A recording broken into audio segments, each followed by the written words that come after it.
Hi, I'm Leroy Thomas, and I'd like to thank Mr. Herbert Dennard for allowing me to do this segment of the Herbert Dennard Show. If you hadn't, and you won't be able to make it now for the upcoming primary election, but you need to go register so you can vote in November. Thank you for being there. I really appreciate you watching the show, but we need to get out and register. Tell somebody, take somebody. It's simple. You don't have to count the bubbles in a bar ivory soap anymore. You don't have to count a square foot of sand in the Atlantic Ocean. All you do is go down there and take your identification and sign your name. You register to vote, because we're gonna need you. We're gonna need you in November. Well, we need you now, but more so in November. This month, June, across America is considered Black Music Month. Oftentimes in Macon, Georgia, we tend to forget it, and we got one of the most beautiful musical heritage there is in the United States. No, we don't get as much publicity as Memphis and Detroit and other places, but that don't stop our heritage. We got it. When I was a kid, yeah, that's been a long time ago, I used to go to town early, get on my bicycle and ride as fast as a Swain could go, just to go down on Riverside Drive and look up at the building where this man sit. Now, I couldn't see him and wasn't allowed in the building, but I knew he was there. And it was an inspiration for me to know that he was there. And my other guest, God bless him, he's the last of the big timers. So we're gonna start with him. Big George. Big George from the radio.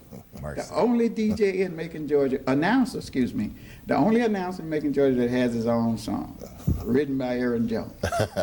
Big George from the radio. Welcome to the show, George. Thanks so much for having me. It's been a long time since I had a chance to interview you. It has. Been many moons. How's it going? Everything's great. Everything's good. Well, we're going to go on and introduce our next compadre on this trip. This man, I did a show for 20 years called Ebony Speaks. He did a radio show called Ebony Bandstand. And you can see the correlation. My inspiration and my hero for broadcasting was none other than Hampton Swain, the King Bee. Welcome to the show, sir. Thank you, Leroy. It's a pleasure to be here. Not only that, I'm going to tell you the same thing Herbert Dennard said. It is indeed a pleasure and an honor to have you. Sometimes we don't realize what a legend is until you either grow into or grow up with a legend. I just happened to grow up with a legend. When I was a child, there was only a little music by black folks on the radio. WLAC out of Nashville, Tennessee, John R. Richburg, Horseman Allen, and all them folks.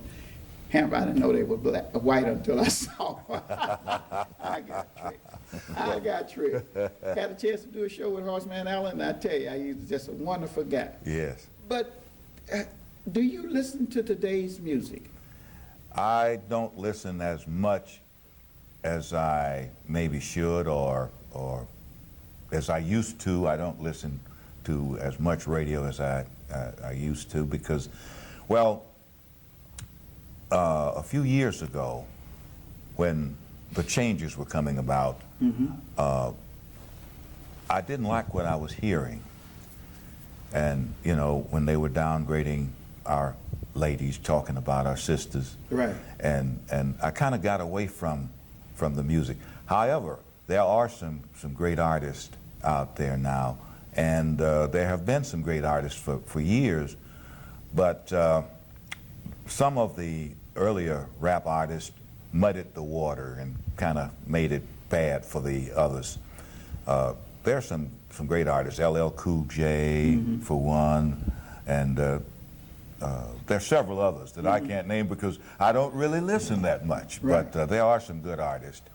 And then there are some that, you know, I wouldn't listen to at all. If somebody was paying you to listen. Yeah, that's right. No, I couldn't listen. You recorded James Downgrading Brown's, our sisters. Of course. Yeah, you recorded James Brown's first hit. What was that? Please, Please? No, I didn't actually record it. That little bit of history got kind of twisted somehow, as history will get. But I was the first one to play Please, Please on an acetate disc. Acetate disc, as George plays from the inside out. Yeah? Yeah, and there was no music. It was just a cappella, and James Brown and the Flames, and that disc went on to serve as an introductory disc for James Brown and the Flames in this area, and they made many appearances at different clubs and venues as a result of that acetate disc playing from the inside out. I never knew anything about it. I'm glad you corrected that history. Yeah, You right. know, say, hey, as long as we got legends, we can correct some of them lies, can't we? Right. Well, now, let me mention this, that the disc or the recording of Try Me, Big Saul, Charles Green, did record that at WIBB. At 830 Mulberry. Right, 830 Mulberry Street. Good grief. Yes. I tell you, the history is something else. Yeah. George, you came along just as the king was getting up to get off the throne. What impression did he make upon you? Great impression. I used to, like we was talking earlier, I used to try to imitate him. You know, I used to rush home from school trying to listen to Hamp Swain, and you know, I used to like to hear the theme song, what he has on his new CD. He'll tell you about a little later on, but he was phenomenal, man. He was tough. I mean, and he still, if you can hear the voice in him, still he still could do radio. He still could do it if he wanted to. And I really did. He was a big inspiration for me, and he was the guy that started me in the business. I always owe that to him. Believe me. Here it is, 28 years later. 28 years later, and we're still here. And he was the one that's responsible for being there. What's your impression of today's music? Well, you know, first of all, when I started out in '78, it actually was nothing but R&B, rhythm and blues. That's all we had, and gospel. That's all it was. Now it's more rhythm and blues, hip hop, rap, jazz. It's so many different facets of music now. To the fact that they got something for everybody. That's the only thing about it. So I think that there's something for everybody. I don't know. It's just you know, the teenagers got their own music. The adults got their music. It's just a variety of music now. More music. I mean, it's just different styles, and a lot of it is still coming back from the days when Hamp started. I mean, they just retracted. Like we got something out now with the stylistics behind it. We got something with the shy-lights behind it, but they put other verses in it. But they're using their music. Same thing. Same thing. Same suit, different bow. Right. But what's your opinion of rap? A lot of people said that it wouldn't last but a quick, hot second. Right. Now it's going into its 20th. Well, Hamp was just telling you that he was the first one to play a James Brown record. I was the first one to play a rap record. Really? Yeah, I was the first one to play Sugar Hill, Curtis Blow, Grandmaster Flash, and people like that. Yeah. And I thought it would probably be just something for the dance, for dancers to go out and do, you know, hip hop, you know, do dances everywhere. I didn't think it was going to be something that's going to last this long. And now, whether we like it or not, it's mainstream.